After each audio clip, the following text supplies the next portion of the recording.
بسم اللہ الرحمن الرحیم۔ السلام علیکم، آپ دیکھ رہے ہیں الف نیوز اور میں ہوں آپ کے ساتھ ماجد علی۔ شامل کرتے ہیں آج کی آن لائن ہیڈ لائنز۔ اسرائیلی وزیر اعظم نیتن یاہو کی کھلی دھمکی، طاقت کے نشے میں دھت اسرائیل کھل کر دھمکیاں دینے لگا۔ نیتن یاہو نے حزب اللہ کو وارننگ جاری کر دی۔ اسرائیلی وزیر اعظم نیتن یاہو کا کہنا ہے کہ میرا مشورہ ہے حزب اللہ وہ سیکھے جو حماس نے حالیہ مہینوں میں سیکھا ہے، کوئی دہشت گرد محفوظ نہیں ہے۔ اس کے بعد انہوں نے اسرائیلی فوج کے پہلے بیان کی بازگشت کی اور شمالی اسرائیل میں پرامن رہنے کا مطالبہ کیا۔ ان کا کہنا تھا کہ اگر ہم کر سکتے ہیں تو ہم سفارتی ذرائع سے کریں گے اور اگر نہیں تو ہمارے پاس دوسرے طریقے بھی ہیں۔ اسرائیل کے سفیر کو لندن سے نکالنے اور اسرائیل کو ہتھیار فراہم نہ کیے جانے کا مطالبہ۔ لندن میں احتجاجی مظاہرین نے شہر کے مرکزی علاقوں کی سڑکوں سے گزرتے ہوئے برطانوی ایوان نمائندگان کے قریب واقع ویسٹ منسٹر پل پر دھرنا دیا اور اسرائیل کی جارحیت کی مذمت اور فلسطینیوں کی حمایت کا اعلان اور غزہ کی جنگ فوری طور پر بند کیے جانے کا مطالبہ کیا۔ مظاہرین نے اسی طرح برطانوی حکومت سے اسرائیل کو اسلحے کی فراہمی اور اسرائیل کی حمایت بند کیے جانے اور لندن سے اسرائیل کے سفیر کو نکال باہر کیے جانے کا مطالبہ کر دیا۔ حزب اللہ کا اسرائیل کے فوجی اڈوں پر میزائل حملہ۔ موصولہ اطلاعات کے مطابق لبنان کی عوامی تحریک حزب اللہ نے اپنے ایک بیان میں اس حملے کے بارے میں کہا ہے کہ اسلامی مزاحمت کے مجاہدین نے غزہ میں فلسطین کی ثابت قدم قوم کی حمایت میں اور ان کی دلیرانہ اور آبرومندانہ مزاحمت کی حمایت میں بیاض بلدہ نامی صہیونی فوجی اڈوں کو نشانہ بنایا ہے۔ اس بیان کے مطابق اس صہیونی فوجی اڈے کو حزب اللہ کے مظاہروں نے نشانہ بنایا۔ امریکہ نے اسرائیل کو حزب اللہ کے ساتھ جنگ میں ناکامی سے خبردار کر دیا۔ امریکی صدر نے اپنے اہم ترین ساتھیوں کو مشرق وسطیٰ بھیجا تاکہ اسرائیل اور حزب اللہ کے درمیان جنگ شروع ہونے سے روکی جا سکے۔ یہ دعویٰ امریکی روزنامے واشنگٹن پوسٹ نے ایک رپورٹ میں کیا۔ روزنامے نے امریکی دفاعی انٹیلیجنس ایجنسی کے حوالے سے ایک رپورٹ میں کہا ہے کہ امریکہ نے اسرائیل کو حزب اللہ کے ساتھ جنگ میں ناکامی سے خبردار کیا ہے۔ یہ رپورٹ اس وقت سامنے آئی ہے جب اسرائیل کی جانب سے کہا گیا تھا کہ اس کی جانب سے لبنان میں ایک بڑا فوجی آپریشن شروع کیا جا سکتا ہے۔ اسرائیل کا شمالی غزہ میں حماس کا عسکری ڈھانچہ تباہ کرنے کا دعویٰ۔ اسرائیلی فوج نے دعویٰ کیا ہے کہ اس نے شمالی غزہ میں حماس کا عسکری ڈھانچہ مکمل طور پر تباہ کرنے کے ساتھ مجموعی طور پر حماس کے 8,000 جنگجوؤں کو شہید کر دیا۔ اسرائیلی فورسز کے ترجمان غلط بیانی پر اتر آئے۔ ایک نیوز کانفرنس میں ڈینیل نے شمالی غزہ میں حماس کے کمانڈ اسٹرکچر کو تباہ کرنے کے ساتھ حماس کا خاتمہ کرنے کا بھی دعویٰ کر دیا۔ امریکی توجہ غزہ تنازع کو پھیلنے سے روکنے پر ہے۔ Anthony Blinken. امریکی وزیر خارجہ اینتھنی بلنکن ترکی اور یونان کے دورے کے بعد اتوار کی صبح اردن کے دارالحکومت عمان پہنچے۔ 7 اکتوبر کو اسرائیل اور حماس کے مابین جنگ کے آغاز کے بعد سے مشرق وسطیٰ اور خطے کے دیگر ممالک کا یہ بلنکن کا تازہ ترین اور چوتھا دورہ ہے۔ امریکہ نے یوکرین کے لیے فوجی امداد کے فنڈز ختم کر دیے۔ امریکہ نے یوکرین کے لیے اپنی فوجی امداد کے فنڈ ختم کر دیے ہیں اور پینٹاگون کا کہنا ہے کہ امریکہ کے پاس اب یوکرین کو دینے کے لیے پیسے نہیں ہیں۔ غیر ملکی میڈیا کی رپورٹ کے مطابق پینٹاگون کے ترجمان میجر جنرل پیٹرک نے صحافیوں کو بریفنگ دیتے ہوئے کہا ہے کہ امریکی حکومت نے یوکرین کے لیے فوجی امداد کے لیے اپنے فنڈز ختم کر دیے ہیں اور جب تک قانون ساز ایک نیا امدادی پیکج منظور نہیں کرتے تب تک واشنگٹن کے پاس یوکرین کو دینے کے لیے پیسے نہیں ہیں۔ پیٹرک رائڈر کا مزید کہنا تھا کہ پینٹاگون کو یوکرین کے لیے مزید $4 بلین کے ہتھیار خرچ کرنے کا اختیار ہے لیکن اصل فنڈز دستیاب نہیں ہیں اور اسے کانگریس کو الگ کر دینا چاہیے۔ اسرائیلی فوج نے غزہ میں حماس کے 2 اہم کمانڈر اسماعیل سراج اور احد وہبی کو فضائی حملے میں شہید کر دیا۔ صہیونی فوج کا کہنا ہے کہ دونوں کمانڈر 7 اکتوبر کو اسرائیل پر حملے میں ملوث تھے۔ اسرائیلی ڈیفنس فورسز نے شمالی غزہ میں حماس کے کمانڈر اسٹرکچر کو تباہ کرنے کے ساتھ مجموعی طور پر حماس کے 8,000 جنگجو مارنے کا بھی دعویٰ کر دیا۔ اس لیے فوج نے خان یونس میں بھی حملے بڑھا دیے ہیں اور فلسطینی ہلال احمر کے ہسپتال کے اطراف بھی جدید گولہ باری کی گئی۔ روس میں بڑی پابندی عائد کرنے پر غور۔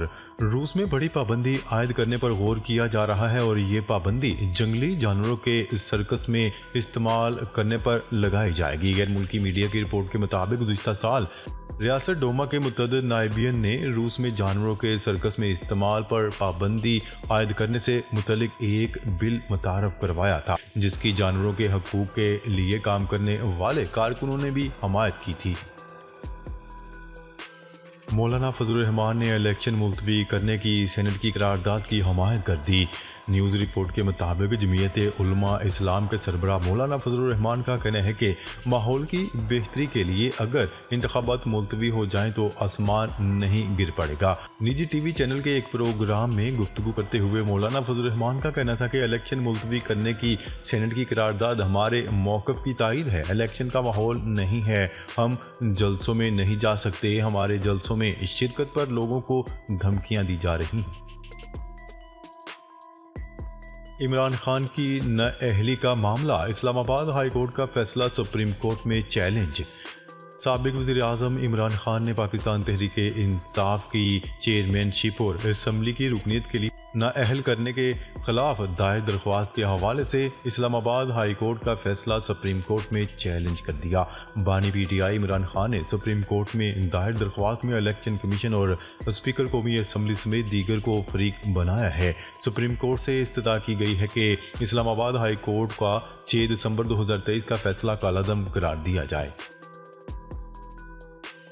روس کا یوکرین کے مشرقی علاقے پر حملہ، 5 بچوں سمیت 11 افراد ہلاک۔ روس نے یوکرین کے مشرقی علاقے میں فضائی حملہ کیا۔ یوکرینی حکام کے مطابق حملے میں 5 بچوں سمیت 11 افراد ہلاک ہو گئے۔ قطری وزیر اعظم کی ایرانی و لبنانی عہدیداروں سے غزہ صورتحال پر گفتگو۔ قطری وزیر اعظم اور وزیر خارجہ شیخ محمد بن عبد الرحمن بن جاسم نے لبنان کے نگراں وزیر اعظم کے ساتھ فون پر تبادلہ کیا۔ غیر ملکی خبرسائی ادارے کی رپورٹ کے مطابق اس دوران غزہ کی صورتحال اور خطے میں پیش آمدہ واقعات پر تفصیلی بات چیت کی گئی۔ شیخ محمد نے اس موقع پر لبنان کو جنگ میں گھسیٹنے کی کوششوں کو خطرناک قرار دیا اور کہا کہ اس سے جنگ خطے میں پھیل جائے گی۔ اقوام متحدہ نے غزہ کو ناقابل رہائش قرار دے دیا۔ اقوام متحدہ نے اسرائیلی حملوں میں تباہ شدہ غزہ کو ناقابل رہائش قرار دے دیا۔ غیر ملکی خبرسائی ایجنسی کی رپورٹ کے مطابق اقوام متحدہ کی انسانی ہمدردی کے سربراہ مارٹن گریفٹس نے اپنے ایک بیان میں کہا ہے کہ اسرائیلی فورسز کی جانب سے مسلسل بمباری نے غزہ کو موت اور مایوسی کی جگہ میں تبدیل کر دیا ہے۔ کانگو میں بارشوں اور سیلاب سے تباہی، 300 افراد ہلاک، ہزاروں مکان منہدم۔ کانگو میں شدید بارشوں اور سیلاب سے تباہی، 300 افراد ہلاک اور ہزاروں مکانات تباہ ہو گئے۔ چینی خبرسائی ادارے کی رپورٹ کے مطابق کانگو میں سماجی امور، انسانی ہمدردی کے کاموں اور قومی یکجہتی کے وزیر نے میڈیا کو بتایا کہ کانگو میں شدید بارش اور سیلاب کے نتیجے میں 300 افراد ہلاک اور 43,750 مکانات منہدم ہو گئے ہیں۔ ملک بھر میں سردی مزید بڑھ گئی، مختلف شہروں میں دھند کا راج برقرار۔ اسلام آباد سمیت ملک بھر میں سردی مزید بڑھ گئی، بعض علاقوں میں دھند کا راج برقرار ہے جبکہ بلوچستان میں بارش اور برف باری کا امکان ظاہر کیا گیا ہے۔ محکمہ موسمیات کے مطابق کوئٹہ کے پہاڑوں، زیارت اور کلات میں برف باری سے موسم مزید سرد ہو گیا۔ بلوچستان کے مختلف علاقوں میں آج پھر بارش اور برف باری کا امکان ہے۔